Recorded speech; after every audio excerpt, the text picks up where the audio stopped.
Hai Sobat Film, jumpa lagi bersama saya di sini. Kali ini saya akan menceritakan sebuah film yang berjudul The Warrior Way. Tahun 2010, film ini menceritakan tentang seorang pendekar pedang terhebat dunia yang harus rela dikejar oleh klannya sendiri setelah membangkang perintah sang master untuk menghabisi musuh terakhirnya. Musuh terakhir yang dimaksud ternyata seorang bayi. Sang pendekar pun terpaksa menghindar dari kejaran klannya sendiri demi menyelamatkan sang bayi. Bagaimana kisah selengkapnya? Yuk langsung saja tonton alur cerita film lengkapnya.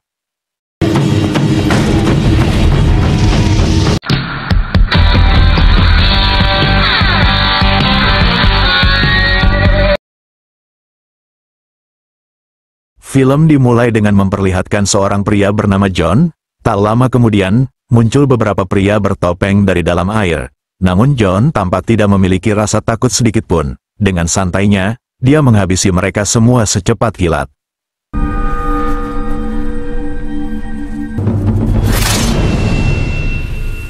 Hingga akhirnya, John berhadapan dengan master pedang kelompok itu. Tanpa banyak basa-basi, mereka pun langsung melakukan duel pedang. Dengan mudah, John pun berhasil memenangkan pertarungan itu.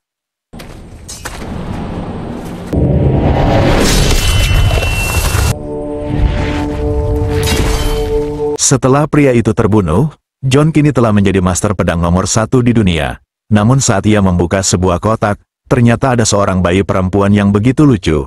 Bayi itu adalah keturunan terakhir dari klan musuhnya yang telah bermusuhan sejak 500 tahun lamanya. Untuk mengakhiri permusuhan antara klan mereka, John harus membunuh semua keturunannya. Saat akan menghabisi musuh terakhirnya itu, senyum bayi mungil itu membuat hati John merasa tidak tega. Ia pun akhirnya memilih membiarkan bayi tersebut tetap hidup dan membawanya pergi.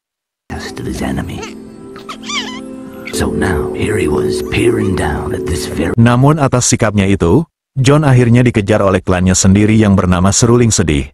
Kelompok itu merupakan pembunuh terkejam dari timur. Karena ingin menyelamatkan si bayi, John terpaksa menjauh dari kejaran kelompoknya. Bahkan ia rela menghabisi kelompok klannya sendiri.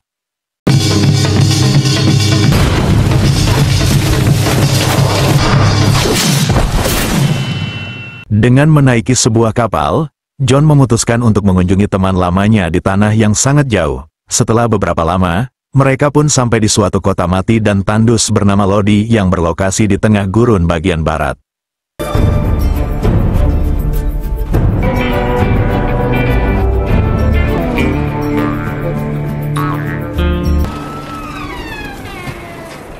Di sana John disambut oleh seorang pria bernama Ekbol. John kemudian memberikan sebuah foto padanya di mana pria dalam foto tersebut adalah temannya yang bernama Smiley.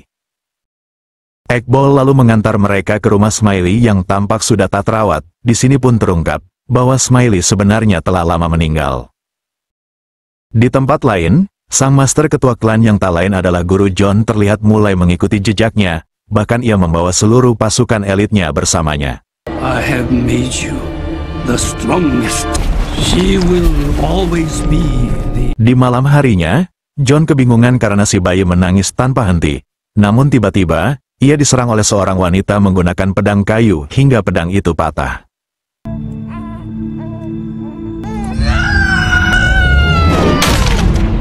Wanita itu bernama Lin. Dia mengira kalau si John ini bukan temannya mendiang Smiley. Mengetahui bayi yang dibawa John tak memiliki nama, Lin pun memberi nama bayi itu April. Lin lalu mengajak John untuk menjalankan bisnis laundry peninggalan Smiley, dan sebagai gantinya, dia akan mengajarkan bagaimana cara mengganti popok bayi dengan benar.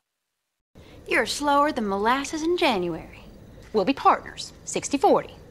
You on the 40. Beberapa hari berlalu, John mulai menyadari bahwa ada banyak hal yang seharusnya dia pelajari sejak dulu. Di sana ia diajari cara mencuci, cara menanam dan lainnya. John menjalani kesehariannya di sana dengan hidup layaknya seperti orang normal.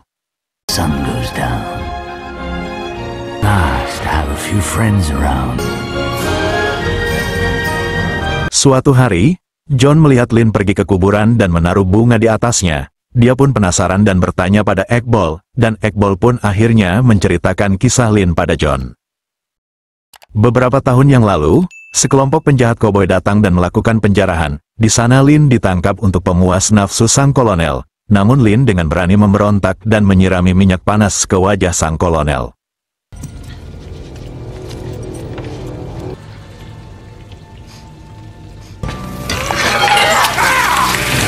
Seketika kolonel pun marah dan menembaknya hingga terjatuh. Bahkan ayah, ibu, dan adiknya menjadi korban kekejaman sang kolonel. Namun keajaiban terjadi, sesaat Lin hendak dimakamkan, ternyata ia masih bernafas dan akhirnya Lin pun selamat.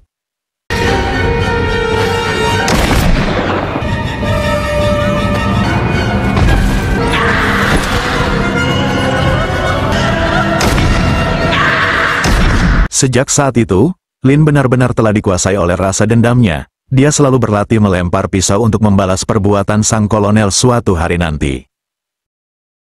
Setelah mendengar kisah Lin yang begitu menyakitkan, John pun berinisiatif mengajari Lin cara melempar pisau dengan baik. Awalnya Lin tidak percaya dengan metode yang diajarkan John akan berhasil. Namun setelah melihat hasilnya menakjubkan, ia malah penasaran dengan kemampuan yang dimiliki John.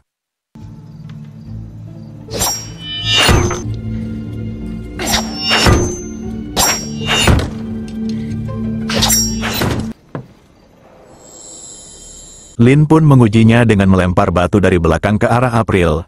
Dan benar saja, John seketika langsung menangkap batu itu tanpa melihat.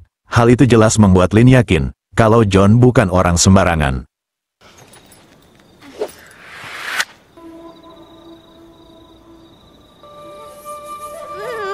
Di malam harinya, Lin yang masih penasaran kepada John mempertanyakan kisah dan asal-usulnya.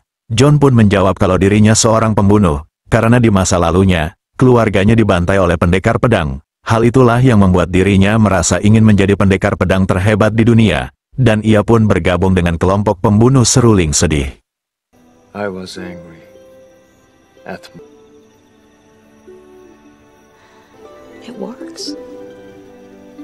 John lalu memberi sepasang pedang kepada Lin. Namun tanpa sengaja, ia malah melihat pedang milik John yang sudah tersegel. John pun menjelaskan, pedang itu sengaja disegel agar suara rintihan jiwa-jiwa yang telah ia renggut tidak terdengar. Di sini juga terungkap, jika John membuka segel pedang itu, maka dipastikan sang master akan mengetahui keberadaannya.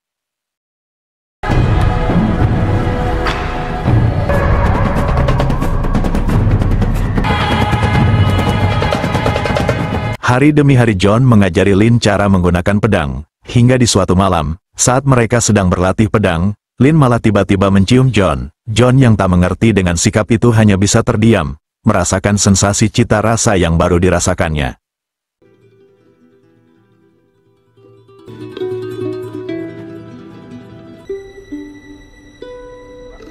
Tak lama kemudian, para bandit koboi datang kembali ke kota tersebut. Sang kolonel pun mulai melakukan kekejaman dan kekerasan pada penghuni kota tersebut.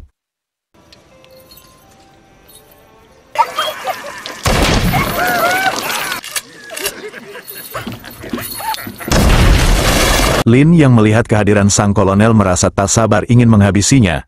Namun Lin berhasil dicegah oleh Ekbol dan teman-teman lainnya dengan mengikat Lin di sebuah tiang demi keselamatannya. Merasa berbahaya untuk dirinya dan orang lain, John memutuskan menyita pedang yang sebelumnya diberikan kepada Lin. Di tempat lain, sang kolonel kembali mencari wanita untuk memuaskan nafsunya. Kriteria yang disukainya adalah wanita dengan gigi rapi dan bersih. Saat ia menemukan seorang wanita yang pas, ternyata wanita itu telah memiliki suami. Merasa kesal, sang kolonel langsung menembak wanita itu dan suaminya. Di saat bersamaan, anak perempuan dari pasangan itu malah keluar. Hal itu jelas menguntungkan sang kolonel dan meminta anak buahnya untuk membersihkan kedua wanita tersebut.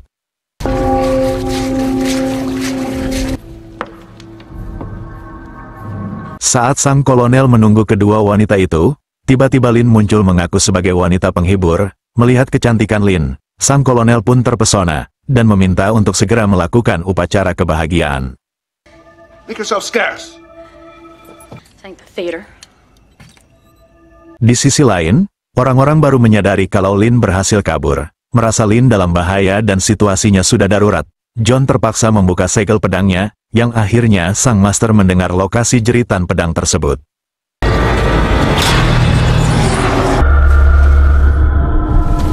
Kembali pada Lin, terlihat ia telah bersiap untuk membalaskan dendamnya pada sang kolonel.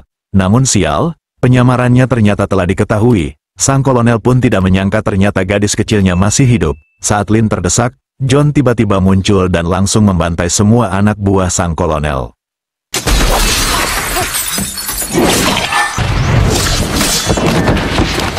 Sang kolonel yang ketakutan mencoba kabur dengan kudanya. Melihat situasi itu, Lin langsung melemparkan pisau ke arah kolonel. Namun sayang, ternyata orang yang ditarget Lin ternyata anak buahnya, sedangkan sang kolonel berhasil kabur.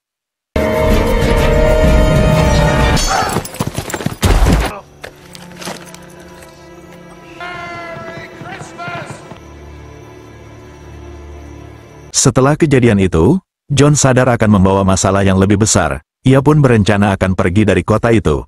Namun Iqbal dan seluruh penduduk kota menahannya. Mereka mengatakan bahwa para bandit pasti akan kembali datang. Orang-orang pun mengatakan, mereka sudah lelah ditindas oleh para bandit itu.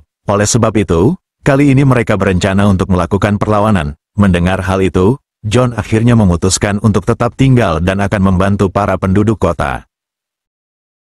Orang-orang lalu menggali sebuah kuburan, yang dimana isinya ternyata setumpuk senjata api dan bahan peledak. Tuan Ron si kakek pemabuk pun akhirnya mengeluarkan kemampuannya, yang ternyata ia seorang penembak jitu.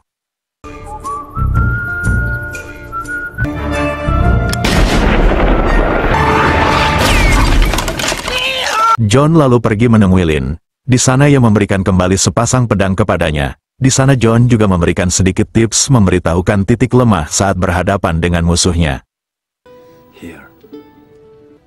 Here. Remember these places. Keesokan harinya, lonceng dibunyikan sebagai tanda bahwa musuh sudah mulai mendekat. Para penduduk pun sudah bersiap untuk melawan para bandit tersebut. John terlihat berdiri di garis terdepan dengan membawa pedang. Sementara Tuan Ron telah bersiap dengan senjatanya di atas komedi putar. Dan akhirnya, perang pun terjadi.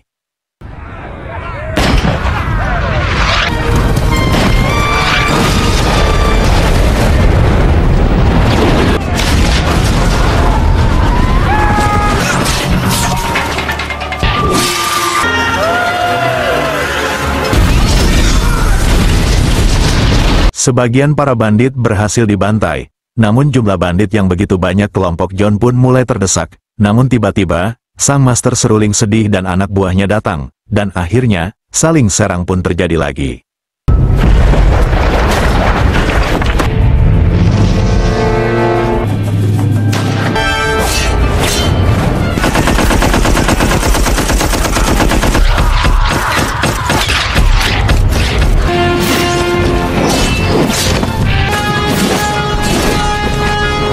John dengan mudah mengalahkan para bandit dan kelompok klannya sendiri yang mengejar bayi April. Namun di sisi lain, sang kolonel yang terdesak berhasil menghabisi Tuan Iqbal dan membawa bayi itu.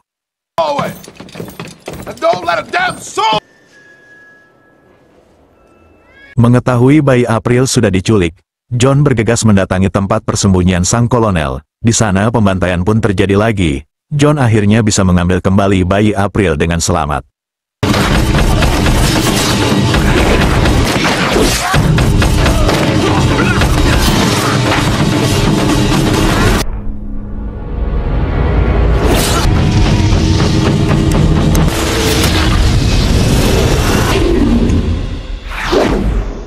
John lalu memberi ruang kepada Lin untuk membalaskan dendamnya. Duel sang kolonel dan Lin pun akhirnya terjadi.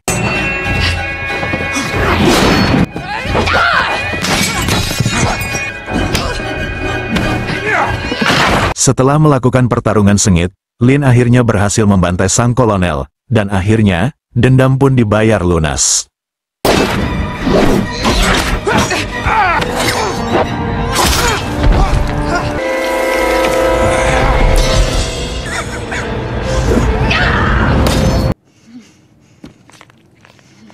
Kali ini sang master lalu berhadapan dengan mereka. Ketua kelompok seruling sedih menganggap John telah berkhianat setelah membangkang perintahnya untuk menghabisi musuh terakhirnya. Sang master pun menantang John untuk berduel, namun sangat disayangkan, adegan pertarungan mereka yang seharusnya sangat seru itu tidak diperlihatkan. Namun ending dari pertarungan itu John berhasil mengalahkan sang master.